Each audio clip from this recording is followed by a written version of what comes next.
បងប្អូនឈូបងប្អូនត្រូវដាក់មុខម៉ូទ័របែបនេះហើយរឿងបញ្ឆិតបែបនេះកុំដាក់វាត្រង់មកចេះណាយើងដាក់វាត្រូវទៅបញ្ឆិតបែបនេះដោយសារតែទម្រង់សក់របស់យើងវាដុះមកចេះអញ្ចឹងយើងត្រូវឈូបញ្ឆិតសក់ឡើងទៅចេះបាទយើងអត់ឈូចេះទេបាទអញ្ចឹងយើងធ្វើការឈូមកបាទអញ្ចឹងសម្រាប់បងប្អូនដែលថ្មីមួយចំនួនគាត់តែងតែ comment សួរខ្ញុំថាបងពីខាងក្រោយហ្នឹងតើយើងឈូយ៉ាងម៉េចបានមើលទៅវាឃើញស្អាតបាទអញ្ចឹងសម្រាប់បងប្អូនដែលថ្មីនៅក្នុងការឈូសក់ជំហានដំបូងបងប្អូនមុននឹងបងប្អូនឈូបងប្អូនត្រូវឈូពីខាងនេះមុនពីខាងឆ្វេងមុនក៏បានពីខាងស្ដាំមុនក៏បានបាទយើងឈូខាងឆ្វេងហើយនិងខាងស្ដាំបាទពីខាងក្រោយគឺយើងឈូតាមក្រោយបាទអញ្ចឹងពេលដែលយើងឈូយើងឈូខាងឆ្វេងហើយឈូខាងស្ដាំឈូសងខាងនឹងរួចចាំយើងមកឈូពីខាងក្រោយបាទអញ្ចឹងយើងមកមើលពីការឈូទាំងអស់គ្នាហើយការឈូពេលដែលយើងឈូជំហានដំបូងគឺយើងពាក់ពុំលេខ1កន្លះពុកម៉ែបងប្អូនណាបាទគឺលេខ1កន្លះវាស្មើនឹង4.5 មីលីម៉ែត្រអញ្ចឹងយើងធ្វើការឈូពីចំហៀងសងខាងនេះមុនពីខាងក្រោយគឺយើងឈូតាមក្រោយបាទអញ្ចឹងយើងមើលពីការឈូទាំងអស់គ្នាបាទអញ្ចឹងការឈូគឺយើងឈូពីចំហៀងខាងឆ្វេងខាងស្ដាំមុនក៏បាននិងឆ្វេងមុនក៏បានយើងធ្វើការឈូមកបាទយើងមក1 2 3បាទ1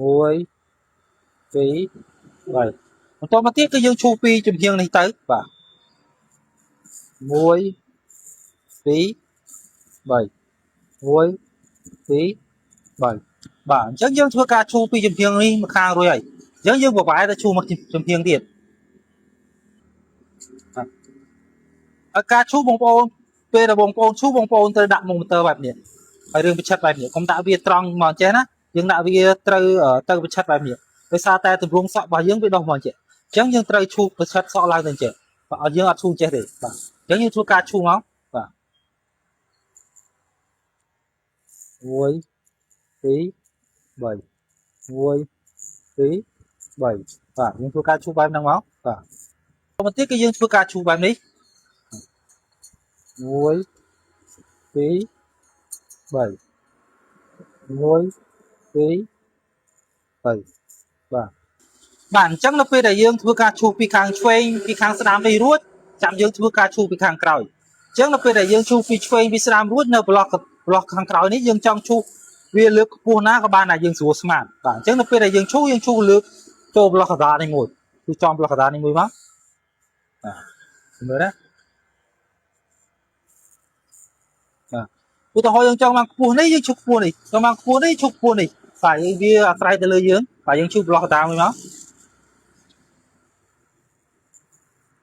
ឥឡូវខ្ញុំលើកខ្ពស់នេះបាទលើកខ្ពស់នេះមួយមកបាទអញ្ចឹងនៅពេលដែលយើងឈូបែបហ្នឹងយើងស្រួលស្មានហើយយើងចង់បានខ្ពស់ណាក៏បានដែរអញ្ចឹងយើងស្មានវាទៅយើងឈូប្លោះកណ្ដាលហ្នឹងមួយយើងលៃវា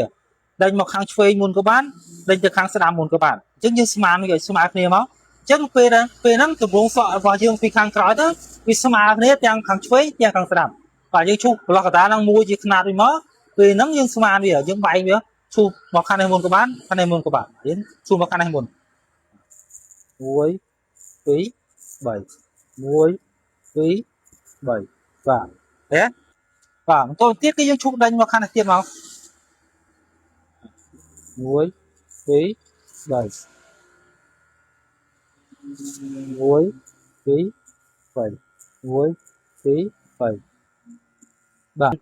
អញ្ចឹងនៅពេលដែលយើងឈូរួចទម្រង់សក់របស់យើងគឺវាមានឃើញភាពស្មើគ្នាបងប្អូនណាបាទវីដេអូនេះគឺមានតែប៉ុណ្្នឹងទេសម្រាប់ចែកម្លែកទៅដល់បងប្អូនដែលថ្មីទាំងអស់គ្នាខំដល់បងប្អូនមើលហើយបងប្អូនជួយចុច like និង share ហើយជួយ follow page របស់ខ្ញុំម្នាក់មួយផងបងប្អូននឹងទទួលបានវីដេអូថ្មីពីការបង្រៀនកាត់សក់ពីខ្ញុំទៀតបាទបងប្អូន